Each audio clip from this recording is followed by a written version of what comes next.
All right, Cash Crew. It's time to talk about NBA basketball. The NBA is back again. Because I feel like NBA never really went away. I feel for the families. They didn't really see their guys for a while, and now they're back to basketball again. But I'm happy about it. What you think about it, Vlad? Well, you know me, I'm a hoop head, and I love, NBA is the number one league I watch the most. So, I'm happy that it's back. It's perfect timing. It's about to be Christmas, so it's just right that time. It's the best time of the year. Yep, it's like opening up a Christmas gift. Exactly.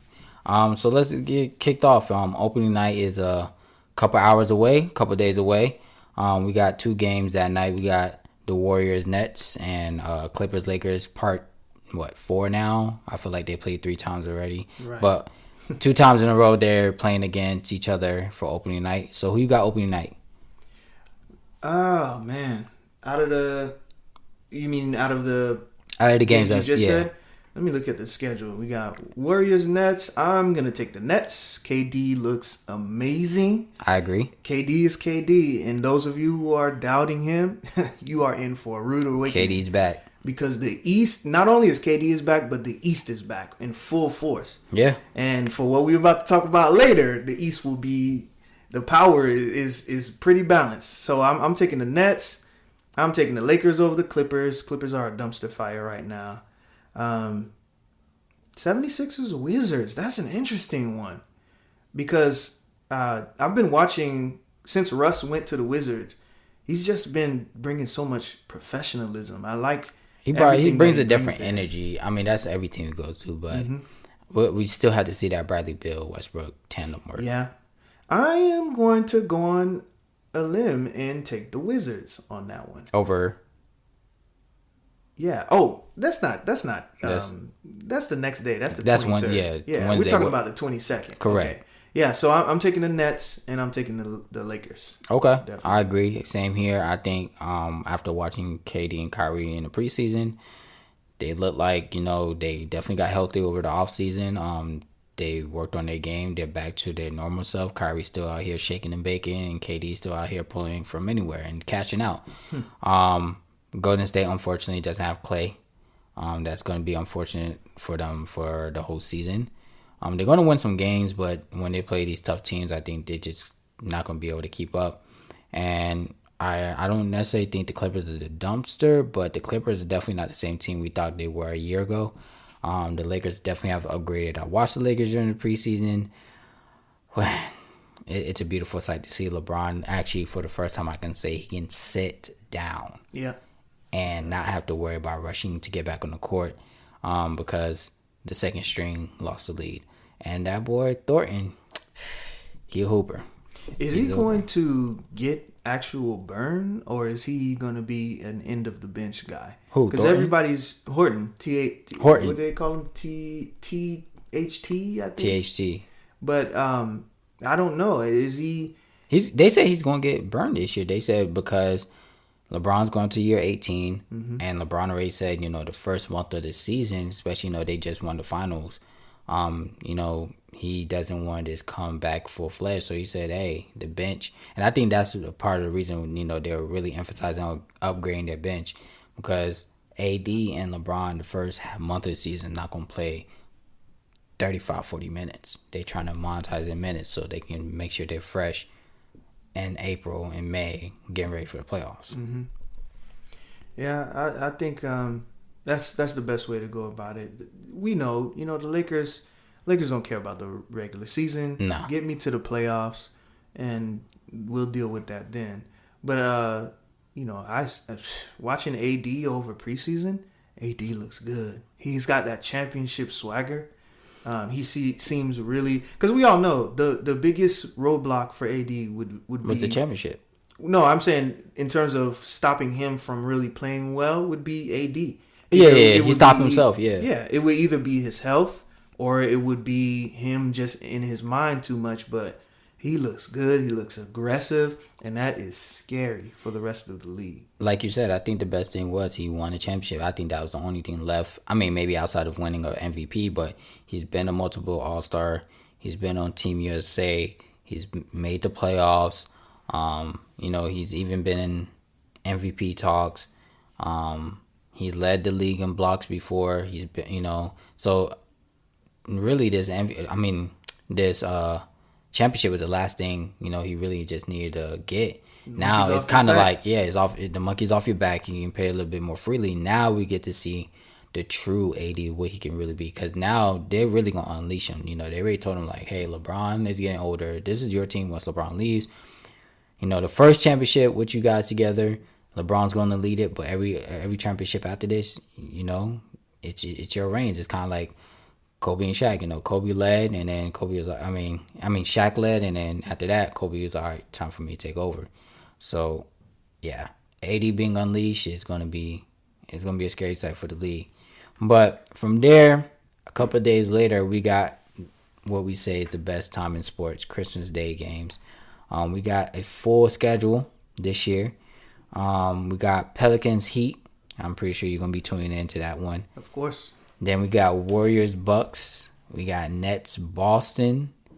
We got Mavs Lakers. And for the late night game, we got Clippers Denver Part 2.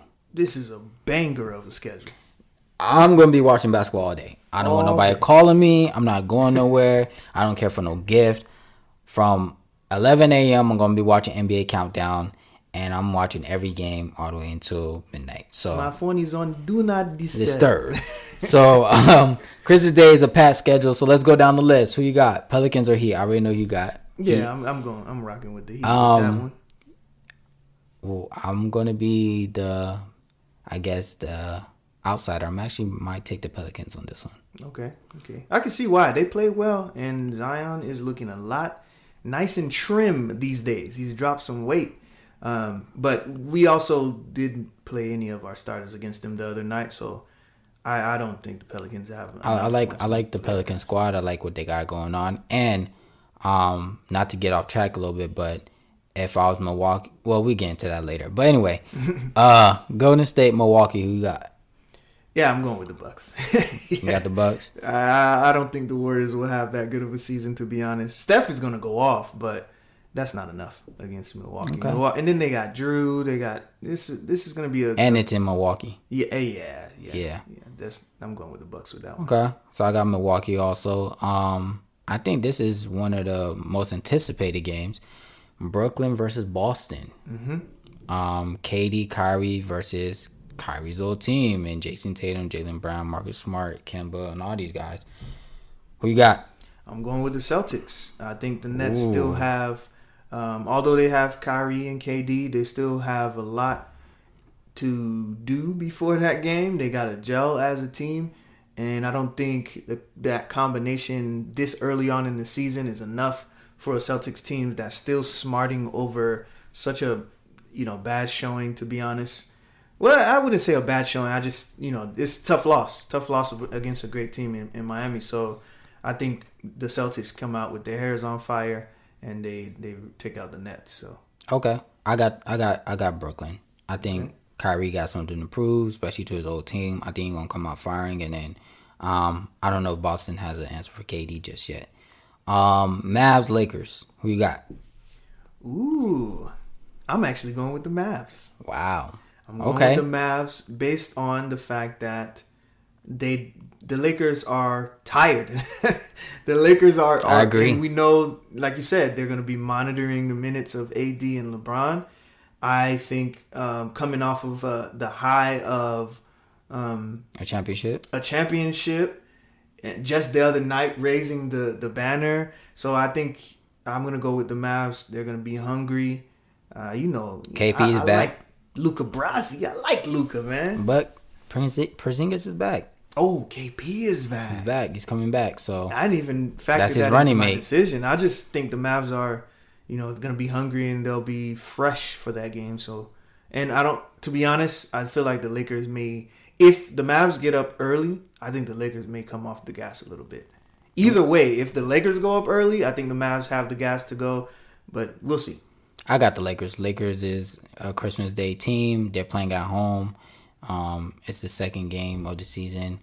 I would actually I know they're not going to do it, but I actually would have liked if they did ring ceremony on Christmas but they're going to do it on opening night, which is cool too. Yeah, it makes sense. Going with tradition. I do hope for all my sneakerheads that they do wear the Kobe 6 Grinches, just like Kobe did in 2010, since they are releasing the day before Christmas. Somebody will. Yeah, I'm pretty sure AD or one of them will. But anyway, late night game, which is going to be another banger. A doozy. Clippers, Denver again, just like in the bubble. At Denver, by the way. Who you got? I'm going with Clippers. I think because they, as I said before, they lose the first game. I think they're going to come back. But it's going to be a high-scoring game, and it may come down to a last shot or maybe a last stop, being that Kawhi's on the team. And they've got a bad taste in their mouth from the way that they went out. There's bad blood between these teams now. There is. Not any beef, really, but it's just kind of... I mean, you lost to them 3-1. Yeah. It's a very sour taste in your mouth. They went out real sad against them. So I think they'll have a vendetta, and they come out on that game. I'm taking the young boys. I'm taking Denver. Ooh. Edgy. I watched the Clippers during preseason. I don't think they're clicking just yet. I think losing Montrezl Harrell definitely lost that spark you need. I think they're still stung on that, especially, he went to the Lakers out of all things, and you play the Lakers first game of the season.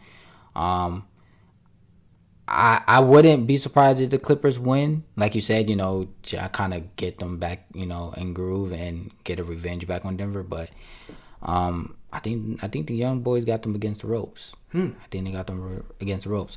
But since the season is about to start in a couple of days, I know it's kind of early, but who's your early MVP pick?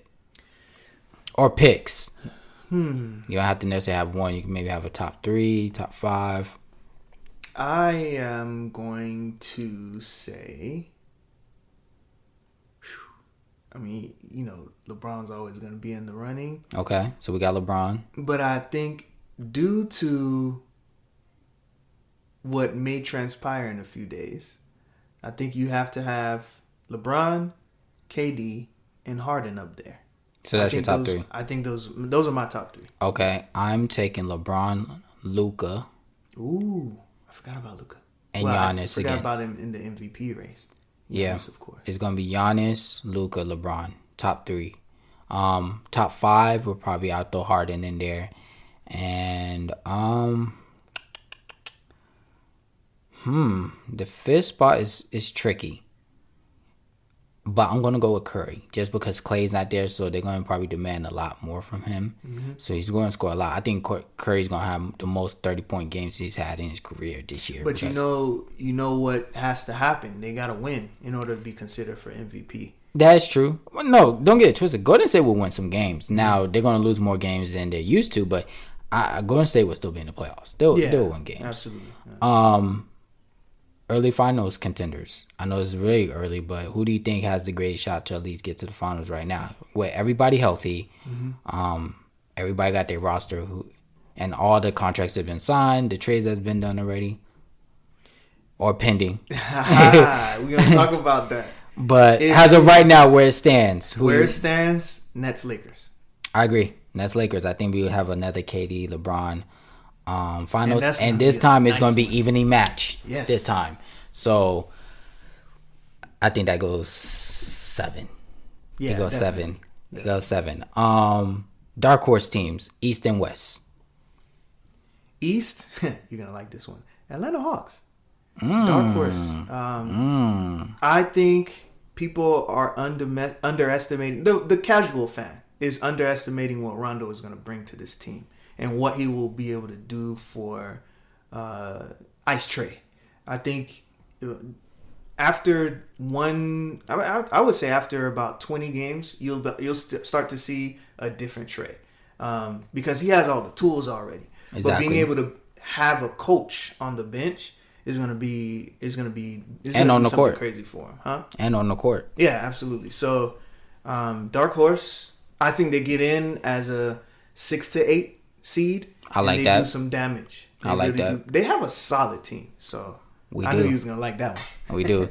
Atlanta's my dark horse team again. Also, like you said, the roster looks solid. We have a mixture of veterans on our roster that actually can play this year, which I like. And again, I think that acquisition of Rondo coming really helps Trey's game, because Trey has the skill set. We all know that, but Rondo brings the leadership, shows them how to win at a high level, showed them how to play in very tough games. That really matters. And then I think Capella down there helps with John Collins, so John Collins can go back to his natural position at playing the 4. And I like that front court, John Collins and Capella. That's a lot of length and some, a little bit of athleticism too. Cam Reddish now is out of his rookie year, so he can fully blossom. Bogdanovic is with us. That's a shooter and a bucket go-getter. Rondo coming off the bench. That's somebody that can lead the second squad with Kevin Huerter, who a lot of people sleep on. He's a shooter. We got some young weapons.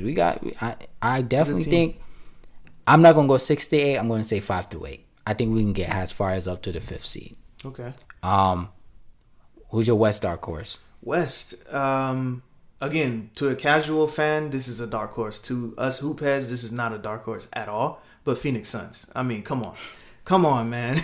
The Bucks really screwed up in not getting CP3. I mean, really screwed up. Okay. Drew over CP3? Are you out of your mind? It's a money thing. It's a money thing. That's true. They couldn't pay CP3 $84.5 over 2 years. Yeah. Especially they just signed Giannis. Yeah. So I understand that. It's a money thing. Yeah, that's gonna be my dark horse. I know everyone is gonna be on the Pelicans' jock, but I really like the Phoenix Suns. They have that three-headed monster of Book, CP3, and Ayton. It's gonna be cool. It's gonna be really cool to see them play together, and you just know CP3 gonna be a dog all day long. So that's my dark horse for the West. So for the West, I got 2, but my second one's not necessarily a dark horse. I just think they're going to do something higher than what a lot of people think. My first dark horse, of course, again, I agree. Phoenix Suns. My favorite player, young favorite player, Devin Booker. I think he might actually lead the league in scoring this year.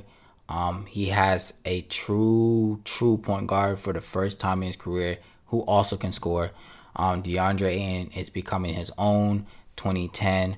DeAndre Ayton is going to love playing with Chris Paul. Mm-hmm. Love it, because his job is going to become very easy. I like Bridges on the wing.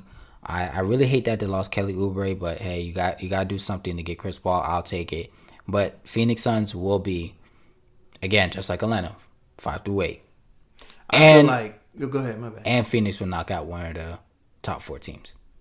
That's spicy right there. Or at least push the threat on them. Go 7 games. And when I mean top 4 teams, I'm talking about excluding the Lakers, but Clippers, Denver, Portland. Well, Portland might not be a top team this year, but Denver. I already said Denver, Clippers, Utah, Houston, these teams, I think they'll push them in the playoffs. Interesting. But, my second one is Dallas Mavericks. They're not really a dark horse, but I'm going to claim them as a dark horse because everybody's healthy now. KP's coming back. Luka has some type of experience as far as, playoffs under his belt. Luka's going to be in MVP talks. I think Dallas makes a step forward. I would not be surprised, mark my words, it would not be surprised me if I see Dallas in the Western Conference Finals this year. And that's why I picked them as a dark horse, because I don't think people would think, everybody has them going to the playoffs, but I don't think people has them in the Western Conference Finals. I have them going that far. If they play their cards right, if certain things fall in place, a little bit of luck on their side too, but that's why I have the ceiling for Dallas this year. I could see that. I could definitely see that. And then Rookie of the Year. I think everybody has their Rookie of the Year, but who's yours? You go first, because like I said, you always watch the Young Guns. You watch the Young Guns way more than I do. So I need a list. My obvious pick is going to be LaMelo Ball, only because I can see, if you guys have been watching preseason, is he's playing freely. I mean, the guy is laughing, which is not necessarily a bad thing. He's not laughing like he's not taking it serious, but he's smiling. It doesn't look like he's getting in his own head when he makes mistakes. He's actually scoring pretty decently, 15 to 18 points.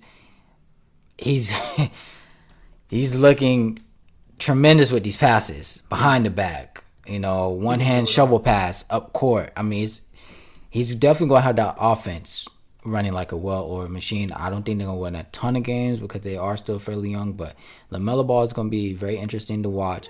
And also, he's going to fill up the stat sheet. But my dark horse for Rookie of the Year is, I'm going to be honest, I'm going to take, this might be biased, but I'm going to take Cole Anthony in Orlando. He's a bucket getter.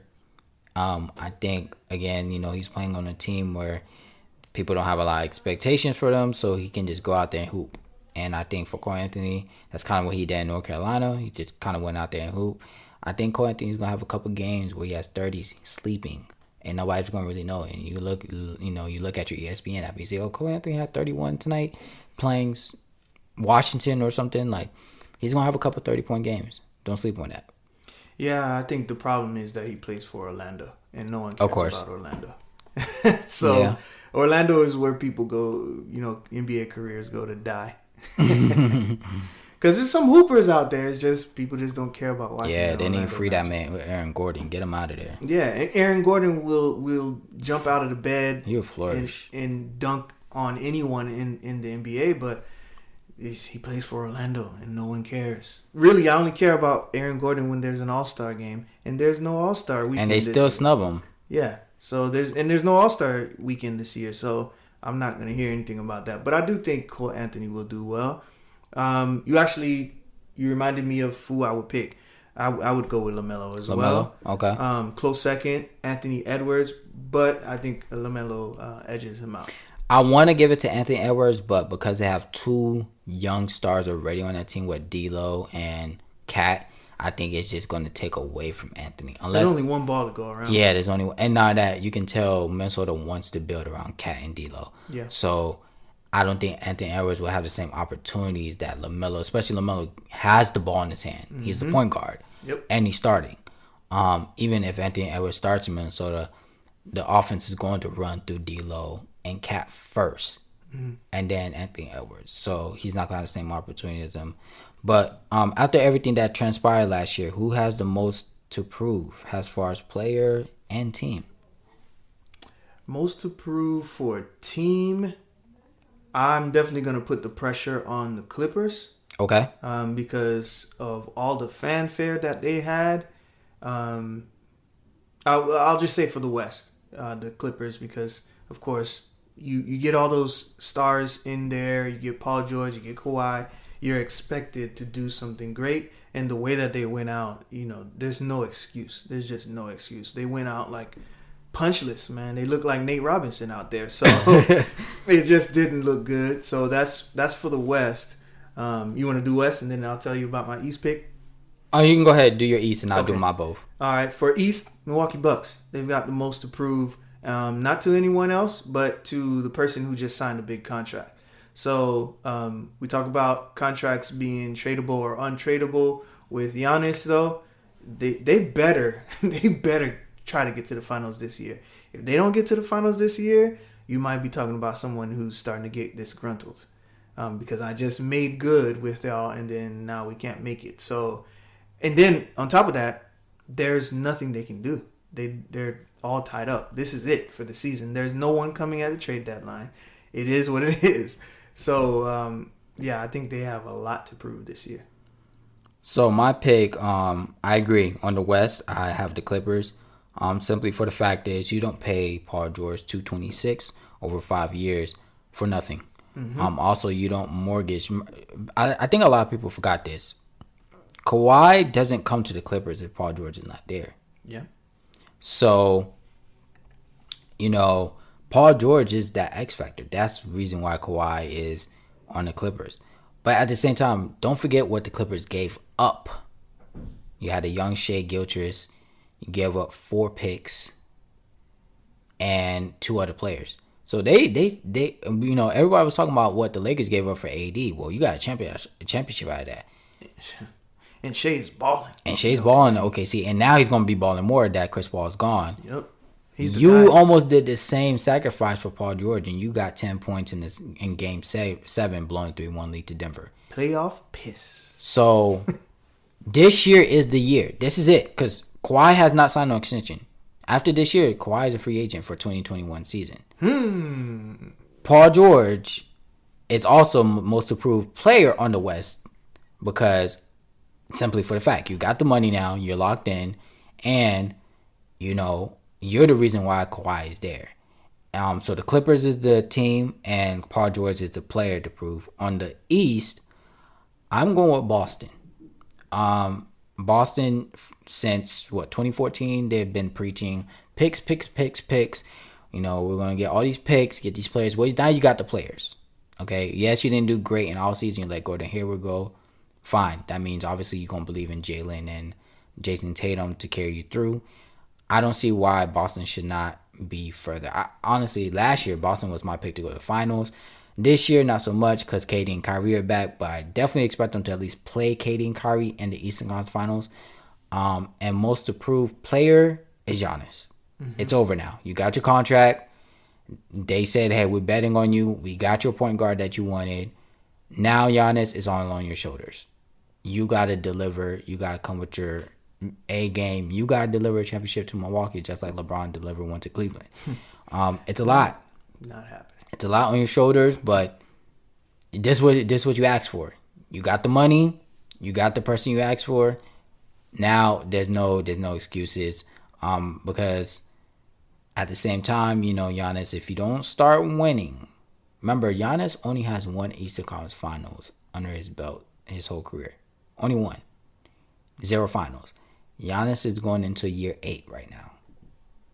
Between now and 2 more years, and Giannis don't start stepping the finals, this is looking like a Westbrook kind of career. And Giannis, and I'm not saying this will happen. I hope it doesn't happen.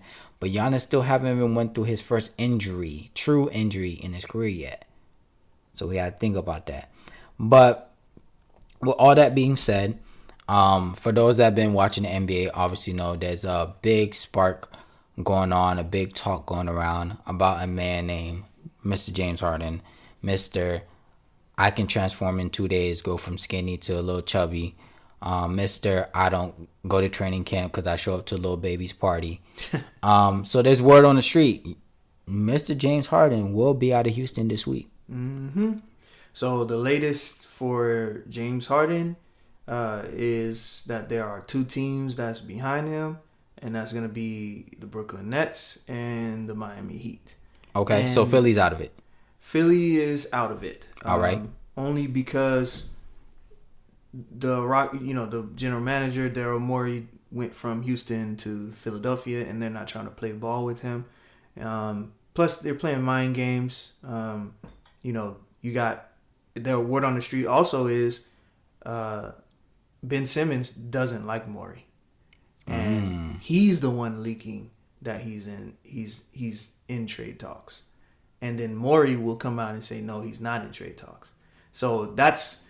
I'm not going to take any because I'm not an insider. It's just stuff that I hear. Clutch Adam NBA on Twitter, he's been on this story for 6 months now, saying that it's been 76ers, Brooklyn Nets, and Miami Heat. I've been hearing this for 6 months from one source down there. So they know what they're talking about. But from now, it's the 76ers are having some infighting. Ben Simmons likes the coach. Of course, he likes Doc Rivers, but he doesn't like Daryl Morey.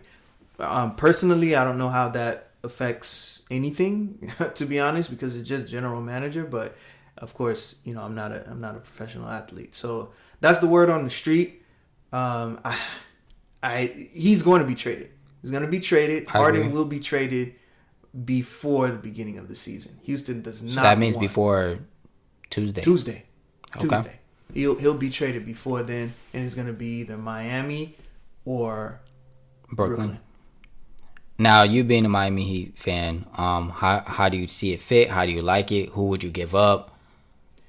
I used to say that no, I don't want to trade Tyler Hero. No, I don't want to trade the young guys. And actually, if you think back to, I think it may have been our first episode, I had said how I hated the fact that we traded away Karen Butler. We traded away Lamar Odom for Shaq.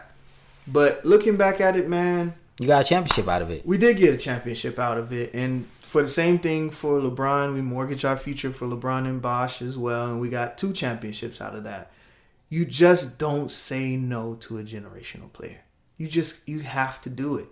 And on top of that, the Miami Heat have shown time and time again that they can develop anyone. It doesn't matter. If you can hoop, they'll come and find you. I agree. They'll find people off the scrap heap from other teams and make them good. Max Strus, who the hell is Max Strus?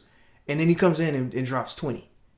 Albeit in a preseason game, but they started their bench against the starters in Toronto. And Miami's bench went off. KZ went off. Max Strus went off. Which makes other people kind of dispensable. Do you really need a Tyler Hero? You know, when you talk about... You do, but James Harden. Yeah. And if that's what it takes to get James Harden, you give up what you have to give up. Mind you, we're not talking about your 2 best players. Like, Jimmy and Bam are locked in. Okay. So you do whatever you have to do. That's a big 3. You become an on-paper lock for the Eastern Conference Finals. And a strong I wouldn't say a favorite. lock, but you're in there. But, I mean, you look at all of these other teams in the East. Yeah, you're right. Because the only other team is Philly and Boston outside of Brooklyn that you got to go It through. used to be big 3s, and now we shrunk to big 2s. Lakers won with 2 big guys and a bunch of role players. That's true. And you're talking about... But you also have 2 top 5 players. I don't think it's necessarily big 2. I think it's come down to 2 superior superstars. Yeah. And then great role players. I think that's what it came down to. Because technically Boston has 2 with Jalen and Jason, but... Jalen? Nah. But they're just not there yet. You know what I'm saying? I don't look at Jalen. Portland has it with Dame Jason. and CJ. Yeah. Still haven't got there yet. So it's 2. It's not just 2 players. It's probably 2 of the top 10 people in the league. In the league, yeah. Yeah, so you don't say no to James Harden. I've gotten off that train of keeping Tyler Hero. It's a nice story. It's cool, but business is business. And when you have a chance to get one of the top shooting guards of all time, it's jarring when you hear about what Harden did last year. 36 a game. That's average. That's incredible. But not just 36. He gave you 10 assists. More than 5 assists. More than 5 rebounds. Like, you don't say no to that. I don't care if he looked like Rick Ross. He's averaged 30 plus for the past 3 years. Yeah, you got to take it. And even though he's, what is he, 31? He's 31. You got to go for it, man. And if they can do it, that puts them strongly as a favorite in the East. And Brooklyn versus Miami, if they were able to get Harden, that's spicy. Whoo. That's spicy. When I first heard about this, I'm not gonna lie, I was like, I'd like to see him in Brooklyn, but now that I've seen Brooklyn play, I don't want him seeing him in Brooklyn. Just for the simple fact is, I know what Brooklyn has to give up for Harden, and I don't like that. I like Brooklyn exactly for what they have. It's just like the Lakers. Now looking back at the Lakers, I'm kind of happy that Kawhi didn't go there because they don't have the pieces that they had last year to win a championship, or able to get the pieces they got this year to try to run it back. Brooklyn is good where they at. Their bench is very solid. I think in today's game, that's what you need. You can have all the stars you want. We've seen this before. Even with the big 3 in Miami, I think that's probably one of the reasons they didn't win those other 2 championships is because, the big 3 was so powerful. The starting lineup was so good. But outside of big 3, your best player was Shane Battier some nights. That's not going to cut it. So Brooklyn has exactly what they need. They got their 2 stars. They got one player who's top 3. To me, he's the second best player in the league in KD. And then you got a lot of very great and young players too. They're not even old, like Spencer, Karras, Joe, Jared Allen. Great pieces. So I think Brooklyn's fine. I like Harden in Miami just for the fact is Harden gives you that if you ever get in a situation where it's like, we need a bucket or we just need you to go win the game in the 4th, Harden's going to do that for you. And we saw that from Jimmy in the finals, but that's not Jimmy. No, it's not his game. That's not his game. Jimmy can go lock down and just focus on locking down the best player on every team every night, and Harden can go out and do what Harden does, and everybody else fill in your role. And he can be throwing lobs to Bam. Pick and roll with Bam, which will elevate Bam's game. You keep Duncan Robinson, so now you got a 3-point shooter on the wing. Lethal. I think Miami, and I think if he goes to Miami, he will buy into playing defense more too. Oh, of course. He won't have a choice. So, to me, I kind of swayed my thinking now that I've seen Brooklyn. I think Miami is a better fit for Harden. It keeps his marketing up. It looks like he would love the city because we know Harden loves the nightlife. And what kind of nightlife? And then he would definitely, still be in a contention to win a championship, and he'll have another star next to him. So, hopefully, in the next couple of days, he might be in the Heat uniform. That would be lovely. But this is something that's ever changing. Every second is different, and we'll know, of course, more by tomorrow. Absolutely. Well, with that being said, we just want to wish everybody a happy Christmas, happy holidays. Everybody stay safe, enjoy your family, and tune into NBA basketball on Christmas Day. We see you guys next episode. All right, Cash Crew. Till next time.